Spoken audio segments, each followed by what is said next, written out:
Hey guys, so this is gonna be my first time making a GoPro video. This is more of a test. What we're gonna make is coffee, because I make coffee all the time. Also, I'm gonna use my hands a lot, it's gonna be fun. And then there's like a delay on my video over there, so it's gonna be weird. But today what we're gonna do is make South Indian filter coffee. And what's interesting about that, it actually, South Indian filter coffee uses a phin, which is a Vietnamese coffee maker. They probably have like a little bit different, but it's very similar to the way it's made. And I think a lot of the reasons for that is because South India, like Goa area, was a French colony. So since it was a French colony, like obviously a lot of the French influences had taken effect for over there, and like they obviously one of the things they affected was coffee.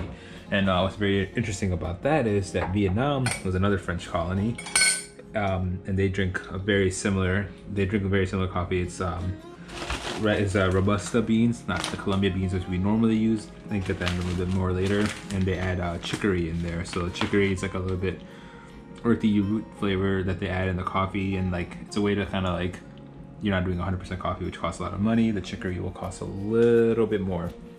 So you're kind of like saving money over there by doing that. And then the other interesting part is that you can find chicory coffee at Cafe Du Monde in New Orleans, which again, as we know, was another French colony back in the day.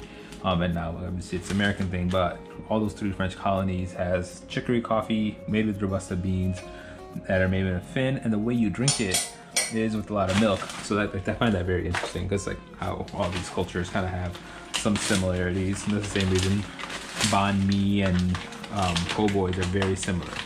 So the way you make this coffee is you're kind of pulling an espresso shot out of a phin. And the phin is like a drip coffee maker pretty much. So you see there's like a plate that has the filters in it, and then you have another one in here, kind of push down the coffee. There's holes here, and there's holes here. You'll put like a tablespoon of coffee and then like drip water over it, and then it'll slowly extract the coffee. So we'll start that off. I'm gonna grab this. I made a little mess over here. Just get rid of that. That's fine. I'm gonna weigh it out too, just because I know I want to make about 3.5 ounces.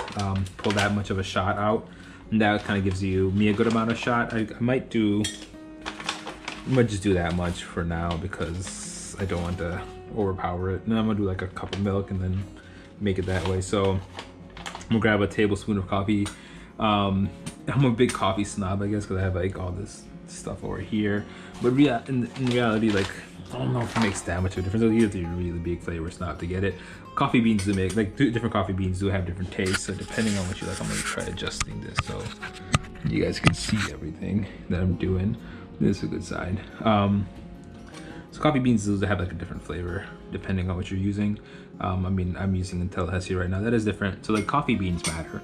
I don't know about like grinding it fresh or water. That gets into more of like a particularness. Fresh coffee does matter. Like this lasts a year.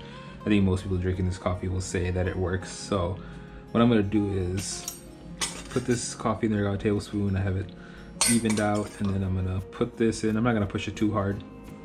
And then I'm gonna zero this out and pour some water. So I'm just gonna start off with a little bit first. And I'm gonna just get the beans a little wet, get them moist. And it's gonna take a while for it to start dripping. Let's give it a second. It's just me waiting. I might forward this part, because you don't have to wait. But it does take a while for it to start. I just wanted like the beans a little bit soaked in there.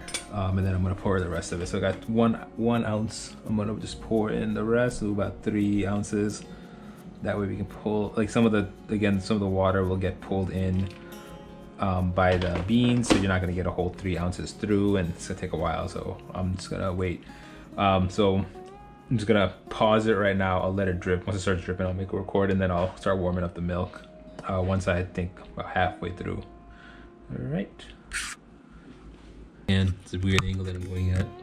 The coffee's just dripping down. Get emptied out.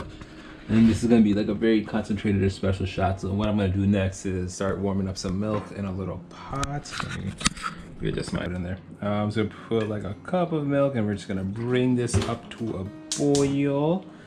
And I'm gonna do a little bit of sugar. Like if you do, like this is probably like 2 teaspoons. Depends how much sugar you like. With 2 teaspoons, it's really good. So I'm gonna do like 1.5, just because I don't want too much sugar. That was 2 teaspoons anyways. But this should come out pretty good. Should have the right amount of sweet. Milk has boiled. I got the espresso shot right here, or the pulled shot. And with the filter coffee, what you do is you're trying to get like, you mix it back and forth to get this frothiness in there, and it really combines the espresso shot and the milk really well together, and then you add this foam on top. So I'm gonna use is 2 latte containers because it helps you pour back and forth. What I'm gonna do is actually warm this up a little bit real quick just to make it hot. So you don't cool down the milk and the espresso shot when you pour it in, because that'll just kind of kill the heat and kind of ruin the flavor from it. So these should be hot enough. All right, it's good. So I'm just gonna mix it all into 1 cup and then pour it back. So I'm gonna take the espresso shot, just put it in here, pour out the milk into this. I might not do, that's a good color. Spilled a little bit, you can ignore that one. So all you gotta do is, what I do is kind of start off at a low, can you see this? At a low angle, then I go higher and higher and higher. And you can see that froth is starting. And then once you kind of get high enough, you kind of just want to lock it and keep pouring. If you keep pouring it further and further, it'll start spilling. This took me like 1 time to actually figure out what to do. I was kind of going too heavy-handed with it. But you can see that the foam is like forming right at the top, because once you let it go at an angle and it starts pouring at like an even rate, that foam will start to pour out. And that kind of adds that cappuccino-like flavor into it. But I think the main goal with like Robusta, the difference is Colombian coffee is very light. So that's like the Colombian, Ethiopian, the normal coffee you'll drink at an Italian coffee shop, i.e. Starbucks. Those are lighter beans that have a very light flavor. So you can drink that with just an espresso. But if you took Robusta, which Robusta is a very strong coffee flavor, it's a lot more bitter, and it has a lot more caffeine in it. So if somebody from Vietnam or South India would drink it, they'd say that Colombian coffee is way too light for them, so, and doesn't have enough caffeine. So with the Robusta, since it is so strong and bitter, that's why you drink it with a lot of milk and with a lot of sugar, and you try to get that frothiness for it. But sometimes they'll do like more espresso shots. So Vietnamese coffee is usually with drinking with condensed milk to add that sweetness. This is very similar to how that is done.